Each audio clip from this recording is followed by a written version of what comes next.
నమస్కారం. మీ అందరికీ బాను కథలలోకి స్వాగతం.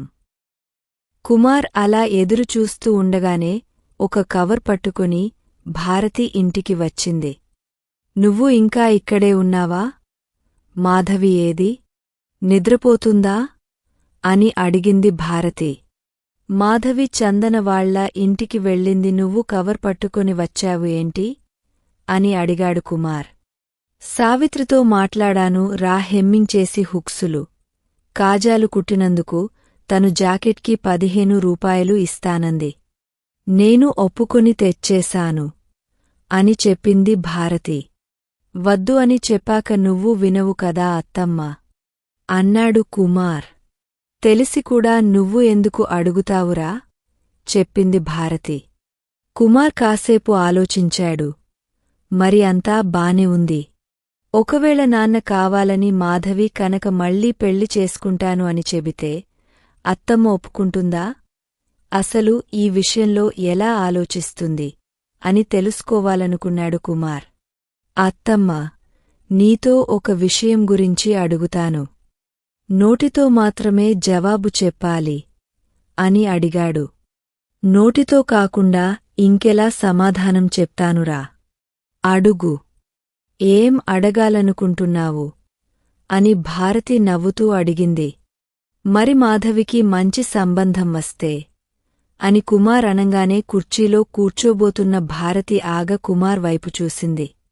అదే బాగా డబ్బున్న సంబంధం, గొప్పింటి సంబంధం వస్తే మాధవికి పెళ్లి చేసేద్దామా?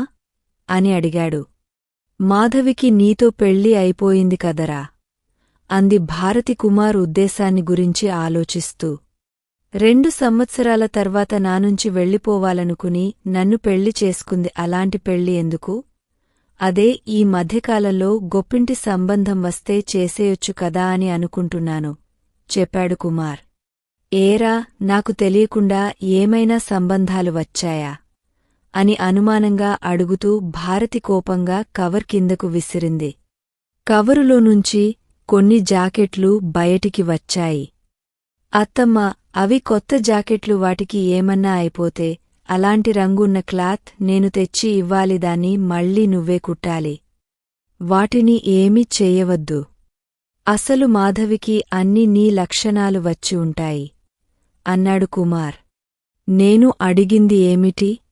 నువ్వు చెప్పేది ఏమిటి? ఏరా పనికిమాలిన వెధవా, నీ పెళ్ళానికి మళ్ళీ పెళ్లి చేస్తావా? అలా చెయ్యనా అని నన్ను అడుగుతావా? పైగా అలా అడుగుతూ నన్ను కోపం తెచ్చుకోవద్దు అని చెప్తావా? నీ సంగతి అంటూ అటూ ఇటూ చూసింది భారతి. అత్తమ్మ, నోటితో సమాధానం చెప్పమని అన్నాను. చెప్తాను అన్నావు. ఇంకా అటూ ఇటూ ఎందుకు చూస్తావు?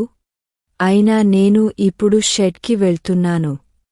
మళ్ళీ రాత్రికి వస్తాను అంటూ కుమార్ బయటికి పరిగెత్తాడు. మాధవి చందన ఇంటి ముందు ఆటో ఆపి దిగింది. బ్యాగ్లోనుంచి డబ్బులు తీసి ఇచ్చింది. మాధవిని చూసి వాచ్మెన్ గేటు తీసేసరికి చందనకు ఈ విషయం ఎలా చెప్పాలో అని ఆలోచిస్తూ అడుగుపెట్టేసరికి అక్కడ చందన కమల పెద్దగా అరుచుకుంటున్నారు. మాధవి, ఏమైంది ఆంటీ? అంటూ కంగారుపడుతూ అడిగింది. వచ్చావామ్మా? ఇది నన్ను చంపేస్తుంది. నువ్వు ఇవాళ వస్తానని చెప్పావంటగా, నువ్వు ఇంకా రాలేదు. నేను మాధవి ఇంటికి వెళ్తాను. అది మర్చిపోయి ఉంటుంది అంటది. పెళ్లికూతురు అయ్యాక బయటకు తెరగకూడదమ్మా అని అంటే వినదే.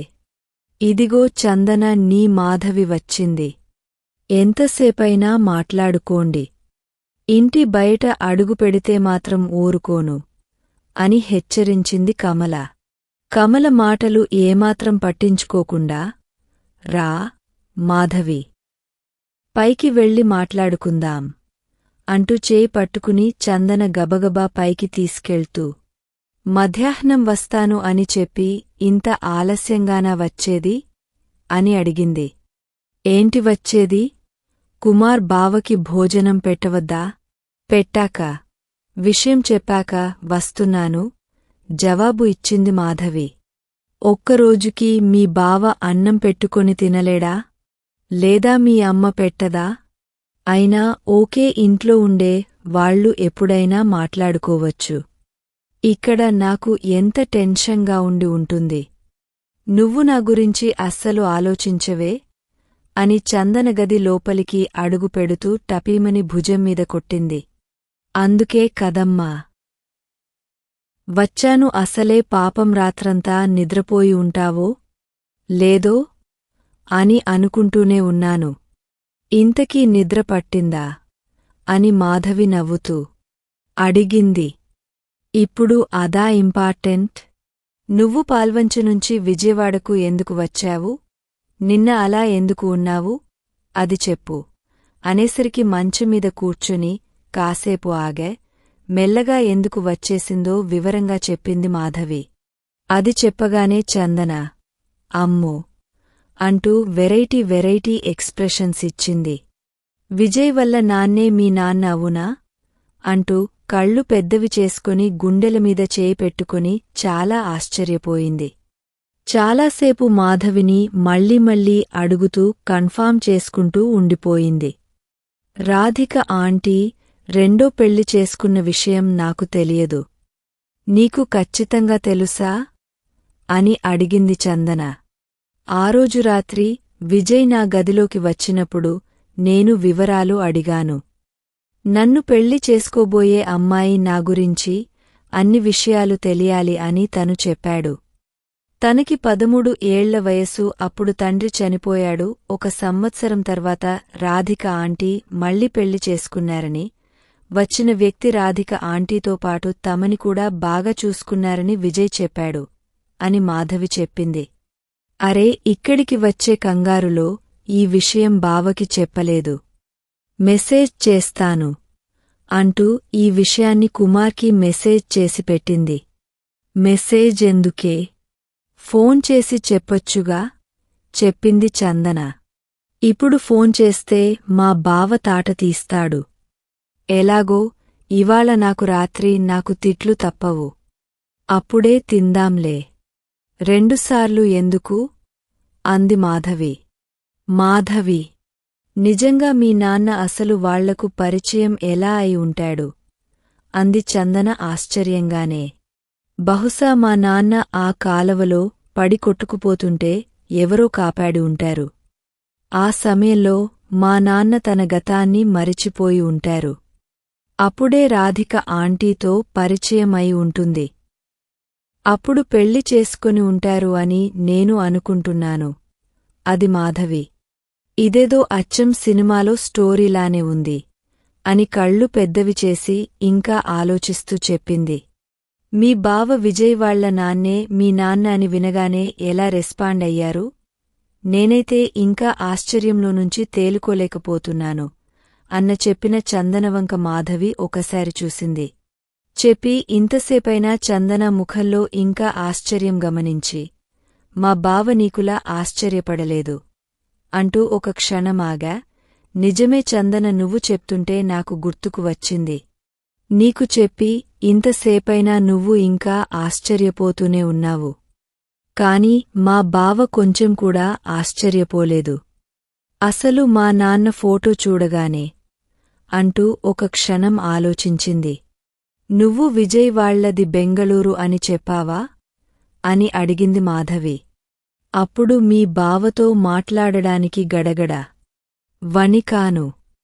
మామూలు విషయం చెప్పడానికే నోరు పెగలలేదు. ఇంకా బెంగళూరు అని నేనేమీ చెప్పలేదు. అయినా ఇది ఎందుకు అడుగుతున్నావు అని అనుమానంగా అడిగింది చందన. బావ నాన్న ఫోటో చూడగానే అసలు నువ్వు బెంగళూరు ఎప్పుడు వెళ్ళావు అని అడిగాడు. వాళ్లది బెంగుళూరు అని బావకు ఎలా తెలుసు? పైగా విషయం తెలిసి బావ ఒక్కసారి కూడా ఆశ్చర్యపడలేదు. చాలా ప్రశాంతంగా మాట్లాడాడు. బెంగళూరు వెళ్దాము అని కాని, నాన్నను తెచ్చుకుందాము అని కాని, అత్తమ్మ కష్టాలన్నీ తీరిపోతాయి అని కంగారుపడలేదు. నన్ను తొందర పెట్టలేదు. పైగా ఈ విషయం ఎవరికీ చెప్పకు. నీకు నాన్న కావాలంటే విజయ్ని పెళ్లి చేసుకో అన్నాడు. ఎందుకంటావు అని మాధవి ఆలోచిస్తూ ఉంటే చందన కూడా దగ్గరకొచ్చి ఎందుకో చెప్పు అని మాధవి ముఖంలో ముఖం పెట్టి మాధవి వంక చూస్తూ ఉంది. ఏదో ఆలోచిస్తున్న మాధవి చందనను చూసి నీ ఆత్రం తగలయ్యా, నువ్వు అంతా ఆసక్తిగా చూడమాకు, నాకు ఏమీ తెలియదు. బహుశా నాన్న బతికే ఉన్నాడు, బెంగళూరులో ఉన్నాడు అని బావకి ముందే తెలిసేమో అన్న నాకు డౌట్ వస్తుంది. ఎందుకంటే ఏమాత్రం ఆసక్తి ఆశ్చర్యం లేకుండా చాలా కూల్గా మాట్లాడాడు. ఆశ్చర్యంతో చెప్పింది. తెలిస్తే ఇన్ని రోజులు మీకు చెప్పకుండా ఉంటాడా? మీకు చెప్పకపోయినా ఆంటీ అంటే చాలా ఇష్టం కదా, ఆంటీ కన్నా చెప్పి ఉంటాడు ఉండాలి కదా? చందన కూడా ఆశ్చర్యంతో అడిగింది. బహుశా నాన్న బ్రతికి ఉన్న విషయం తెలిస్తే మేమందరం నాన్న దగ్గరికి వెళ్ళిపోతామేమో అని భయపడి ఉంటాడు. బావకు మేం తప్ప ఇంకెవరూ లేరు కదా, అయినా మేము వెళ్తే బావను ఒంటరిగా వదిలి వెళ్ళిపోతామా? బావను తీసుకునేగా వెళ్ళిపోతాము. బావ ఈ విషయం ఎందుకు చెప్పలేదు? ఇంటికి వచ్చాక మాట్లాడితే అమ్మతో ఒక గోల, అక్కడ మాట్లాడలేను. నేను ఇప్పుడే షెడ్కి వెళ్తాను, అక్కడ మా బావతో ప్రశాంతంగా మాట్లాడుతాను అంటూ టక్కున లేచింది మాధవి. మాధవి, నేను ఈ టెన్షన్ తట్టుకోలేను, నేను కూడా నీతో పాటు వస్తాను అంది చందన. తల్లీ, నువ్వు రావద్దు. నాకు విషయం తెలియగానే నేనే నీ దగ్గరికి పరిగెత్తుకుంటూ వచ్చి చెబుతాను. లేదా లేటైతే ఫోన్ అన్నా చేస్తాను. కింద కమల ఆంటీ ఏం చెప్పారో నీకు తెలుసు కదా, ఇక్కడే ఉండు అంది. సరే, నువ్వు మర్చిపోకుండా నాకు ఫోన్ చేయి అంటూ చందన ఎక్కువ మాట్లాడలేదు. సరే, నువ్వు ఇక్కడే ఉండు, నేను కిందకి వెళ్తాను అంటూ మాధవి బ్యాగ్ తీసుకుని గబగబా కిందకి వచ్చింది. కమల కనబడలేదు. చందన మాత్రం ఫోన్ పట్టుకుని కిందకి దిగింది. నువ్వు ఇక్కడే ఉండు, నేను వెళ్ళిపోయాను అని ఆంటీతో చెప్పు, నేను తర్వాత వచ్చి నీతో మాట్లాడుతాను అంటూ మాధవి పరిగెత్తినట్టే బయటికి వచ్చింది. చందన వెనకాలే ప్రశాంతంగా వచ్చింది. నేను మా అమ్మకికి చెప్పానులే, నీకు బాయ్ చెప్పి రమ్మన్నారు అని మాధవికి చెప్పి, నిన్ను ఒకసారి అమ్మ రమ్మంటుంది అని వాచ్మెన్కి చెప్పింది చందన. అతను లోపలికి వెళ్ళాడు. ఇంతలో ఒక ఆటో వచ్చింది. ఇందాకంటే ఇక్కడే కాబట్టి ఎక్కువ ఇవ్వాల్సిన పనిలేదు. ఇప్పుడు షెడ్ కాబట్టి ఎక్కువ అడుగుతారేమో అనుకుని అడ్రస్ చెప్పి మాధవి బేరమాడి ఎక్కేసింది. మాధవి, బాయ్ అని చెప్తుండగా నాకు చెప్పకుండా వెళ్ళిపోతున్నావా అని చెబుతూ దగ్గరికి వచ్చి గబుక్కున ఆటో ఎక్కేసి పోనీయండి అని అంది. అది చూసిన మాధవి కంగారుపడుతూ, మీ అమ్మ నీతో పాటు నన్ను కూడా చంపేస్తుంది, నువ్వు దిగు. పక్కవాళ్ల విషయాలు తెలుసుకోవాలంటే అంత ఆసక్తి నీకు ఎందుకు? నేను బావతో విషయం కనుక్కోగానే నీ దగ్గరికి వస్తాను, లేదంటే వెంటనే ఫోన్ చేసి చెబుతాను. దిగమ్మ దిగు, నీకు దండం పెడతాను అని చెప్పింది. మీరు పోనివ్వండి అని ఆ డ్రైవర్కి చెప్పి, నువ్వు ఆగు మాధవి, నీకు వెంటనే విషయం తెలుస్తుంది. నాకు తెలియద్దు. పైగా నువ్వు ఏవి కరెక్ట్గా అడగవు, నేనైతే అన్ని విషయాలు మర్చిపోకుండా అడుగుతాను. ఇందాక మీ బావ అలా మాట్లాడితే నీకు ఇక్కడికి వచ్చాక గుర్తుకు వచ్చింది. అక్కడ కూడా అలాగే చేస్తావు అన్నది చందన. ఒకవేళ చేస్తే ఎక్కడికి పోతాడే బావ? ఎప్పుడైనా అడగొచ్చు. కాని నువ్వు పెళ్లికూతురు అయ్యాక ఇలా తిరిగావని తెలిస్తే మీ అమ్మ నాన్న నన్ను తిట్టేస్తారు. వద్దమ్మా, దిగపో అన్నది దండం పెడుతూ. వీళ్ల మాటలతో నాకు ఏం సంబంధం లేదు అన్నట్టు డ్రైవర్, ఇంకొకరు ఎక్కారు కాబట్టి ఎగస్ట్రా ఇవ్వాలి అన్నాడు. ఇస్తాను లేవయ్యా, నువ్వు వెంటనే తీసుకెళ్ళు అని కంగారు పెట్టింది చందన. నువ్వు నేను అచ్చం ఒకటే చందన. ఇప్పుడు మీ ఇంటికి రావడానికి నేను ఎలా చేశానో ఇప్పుడు నువ్వు నాతో రావడానికి అలాగే చేస్తున్నావు. నేను చేస్తే బాగానే ఉంది కాని నువ్వు చేస్తేనే భయంగా ఉంది అంది మాధవి తల కొట్టుకుంటూ. చందన నవ్వింది. ఇప్పుడు ఈ విషయం కమల ఆంటీకి తెలిస్తే చంపేస్తుంది అని మాధవి భయపడుతుంటే ఏమి పర్వాలేదు అంటూ ఫోన్ స్విచ్ ఆఫ్ చేసి పెట్టింది చందన. కాసేపటికి ఆటో షెడ్ ముందు ఆగింది. ఇద్దరూ లోపలికి వచ్చారు.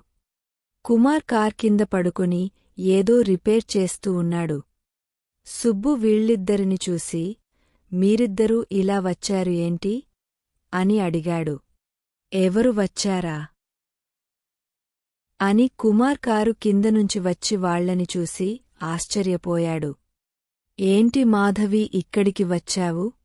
పైగా చందనని వెంటబెట్టుకొని వచ్చావు. ఏమైంది? అని కంగారుగా అడిగాడు. బావ నాకు ఒక డౌటుంది. అది క్లియర్ చేసుకుందామని నీ దగ్గరికి వస్తూ ఉంటే ఇది కూడా వద్దు అంటే వచ్చేసింది. ఇప్పుడు కమల ఆంటీ ఏమంటారో నన్ను అని మాధవి కంగారు పడుతూనే ఉంది. వచ్చిన సంగతి చెప్పకుండా మా అమ్మ సంగతి ఎందుకు? ముందు నువ్వు వచ్చిన సంగతి చూడు అంది చందన. కుమార్కి అడగబోయే విషయం మాధవి వాళ్ల నాన్నగారి గురించి అని అనుమానం కలిగింది. సుబ్బు ముందు ఎందుకు అని, సుబ్బు నువ్వు కాస్త సెంటర్కి వెళ్ళి తినడానికి ఏమైనా పట్టుకురా అన్నాడు. సెంటర్ వరకు ఎందుకు బావ, ఈ వీధి చివర మంచి షాపుంది. అక్కడ బజ్జీలు, పునుగులు, పానీపూరి అన్నీ ఉన్నాయి. అక్కడి నుంచే తెస్తాను అన్నాడు సుబ్బు. కుమార్ సూటిగా సుబ్బు వంక చూసేసరికి, మేము మాట్లాడుకోవాలి, నువ్వు వెళ్ళిపో అంటే నేను బయటికి వెళ్తానుగా అంటూ బయటికి వెళ్ళిపోయాడు. మాధవి చందనను కూర్చోపెడదాం అంటూ చుట్టూ చూశాడు. ఇక్కడికి వచ్చిన వాళ్లు ఎక్కువమంది కూర్చోరు కాబట్టి కుర్చీ ఉండదు. కుమార్, సుబ్బు ఎక్కువగా టైర్లమీద కూర్చుంటారు. కుమార్ ఇబ్బందిని గమనించిన మాధవి చందనను అక్కడ ఉన్న ఒక కారు తలుపు తీసి సీట్లో కూర్చోబెట్టింది. ఎదురుగా ఉన్న ఒక టైర్ మీద మాధవి, పక్కనే ఉన్న ఒక టైర్ మీద కుమార్ కూర్చున్నారు. ఏంటి మాధవి, ఏమడగాలి నన్ను? అన్నాడు కుమార్ ప్రశాంతంగా. బావా, నువ్వు నిజం చెప్పు. నీకు విజయ్ వాళ్లది బెంగళూరు అనే విషయం నీకు ఎలా తెలుసు? అని సూటిగా అడిగింది మాధవి. ఆ మాట విని కంగారు పడ్డ కుమార్, నాకు చందన చెప్పింది అన్నాడు. అబద్ధం, నేను అసలు విజయ్ గురించి ఎక్కువ వివరాలే చెప్పలేదు. అది చందన గట్టిగా. ఇప్పుడేమైంది? నాకు ఎలాగోలా తెలిసింది కదా, ఇది అడగడానికి అంత దూరం నుంచి ఈ చందనను వెంటపట్టుకుని వచ్చావా? అన్నాడు కుమార్ కోపంగా. ఇది అడగడానికే వచ్చింది మాధవి కాని నన్ను వెంటబెట్టుకుని రాలేదు. నేనే తెలుసుకుందామని వచ్చాను అని సవరించింది చందన. ఇప్పుడు ఎవరు ఎవరిని వెంటబెట్టుకొచ్చారో అన్నది కాదు సమస్య. ఈ సమయంలో ఇక్కడికి ఎందుకు వచ్చారో అన్నదే సమస్య అన్నాడు కుమార్. మరి నాకు నిజం చెప్పు, నీకు మా నాన్న బతికున్న విషయం తెలుసు కదా, బెంగళూరులో ఉన్న విషయం కూడా తెలుసు కదా, తెలిసి కూడా నువ్వు మాకు ఇన్ని రోజులు చెప్పలేదు కదా అంది మాధవి బాధగా ముఖం పెట్టి. నాకు ఏమీ తెలియదు మాధవి, నేను ఇందాక నువ్వు చెప్పినప్పుడే విన్నాను అన్నాడు కుమార్. మరి మమ్మల్ని ఇక్కడ చూడగానే నువ్వు ఎంతో ఆశ్చర్యపడ్డావు. మరి నాన్న ఫోటో చూడగానే కొంచెం కూడా ఆశ్చర్యపడలేదు. పైగా ఎవరికీ చెప్పకు అన్నావు. ఎందుకు నాకు అలా చెప్పాలి? అంది మాధవి. మళ్ళీ మళ్ళీ అదే ప్రశ్న అడుగుతావు? నేను చెప్పను. నిశ్శబ్దంగా ఈ చందనని తీసుకొని వెంటనే ఇంటికి వెళ్ళిపో అన్నాడు గట్టిగా కుమార్. సరే, నువ్వు చెప్పకపోతే నేను తెలుసుకోలేను అనుకున్నావా? ఇప్పుడే అమ్మకి ఫోన్ చేసి జరిగింది మొత్తం చెబుతాను. అమ్మే నిన్ను అడుగుతుంది అంటూ చేతిలో ఉన్న ఫోన్ని తీసి భారతికి ఫోన్ చేయబోయింది మాధవి. వెంటనే కుమార్ ఫోన్ లాక్కొని, నీకు ఈ విషయం గురించి అత్తమ్మకు చెప్పొద్దు అని చెప్పానా? అంటూ కోపంగా అరిచాడు. ఆ అరుపు వినగానే అమ్మా అంటూ చందన ఉలిక్కిపడింది. ఉలిక్కిపడిన చందనని చూడగానే కోపాన్ని ఆపుకుంటూ మాధవి, ఈ విషయం అత్తమ్మకు చెప్పొద్దు అని గట్టిగా చెప్పాడు. సరే, ఈ ఫోన్ నువ్వే ఉంచుకో. నేను ఇంటికి వెళ్ళి డైరెక్ట్గా అడుగుతాను అంటూ మాధవి టైర్ మీద నుంచి లేచి చందన వంక చూసింది. చందన ఏమీ మాట్లాడకుండా అలాగే కూర్చుని మాధవి వంక చూస్తూ ఉంది. నువ్వు కూడా ఇంటికి రా, అక్కడ మాట్లాడుకుందాం. విందువుగాని మాధవి విసుగ్గా చెప్పింది. వెంటనే కుమార్ మాధవి చేయి పట్టుకుని కూర్చోబెట్టి, అత్తమ్మతో ఈ మాట చెప్పొద్దు అంటే వినవా? నువ్వు లాగపెట్టి కొడితే పళ్ళు రాలిపోతాయి. ఇందాకే వద్దు వద్దు అంటే వెళ్ళి చందనకు చెప్పావు, ఇప్పుడు చందనని ఇక్కడ తీసుకొచ్చి గోల చేస్తున్నావు. ప్లీజ్ మాధవి, ఇంకా ఈ టాపిక్ గురించి ఎక్కువ ఆలోచించవద్దు. నువ్వు మౌనంగా ఇంటికి వెళ్తే అందరికీ మంచిది అన్నాడు కుమార్. నాకు తెలియాల్సిందే బావ, నాకు చెప్తావా, అమ్మ ముందు చెప్తావా అని మొండిగా అడిగింది మాధవి. మాధవి, నిన్ను ఇప్పటివరకు ఎప్పుడు కొట్టలేదు. ఇప్పుడు కొట్టే పరిస్థితి తెచ్చుకోవద్దు చిరాగ్గా చెప్పాడు. కావాలంటే కొట్టేసుకో, కాని నాకు నిజం మాత్రం చెప్పేయ్ అంది మాధవి. కొత్తగా ఇది ఒకటి నేర్చుకున్నావు అంటూ కాసేపు మౌనంగా ఉన్నాడు కుమార్. మాధవి కూడా చెప్పు బావా, చెప్పు, లేదంటే అమ్మకి చెప్పేస్తాను అని అడుగుతూనే ఉంది. ఇంకా మాధవి వినదు అని అర్థం చేసుకున్న కుమార్, సరే వెళ్ళి అత్తమ్మకి చెప్పు. అత్తమ్మకి ఎందుకు అనవసరంగా ఈ బాధ అని ఆగుతున్నానే తప్ప ఇంకేమీ లేదు. అయినా ఈ విషయం అత్తమ్మకి ఎప్పుడో తెలుసు అన్నాడు కుమార్. ఇంకా ఉంది. ప్లీజ్ సపోర్ట్ చేయండి. అమూల్యమైన సలహాలను కామెంట్ల రూపంలో అందిస్తారని ఆశిస్తూ మీ ఎస్.జె. బాను. మీకు ఈ కథ నచ్చినట్లయితే లైక్ చేయండి, షేర్ చేయండి. ఇంకా బాను కథలును సబ్స్క్రైబ్ చేయడం మరిచిపోకండి. Thank you.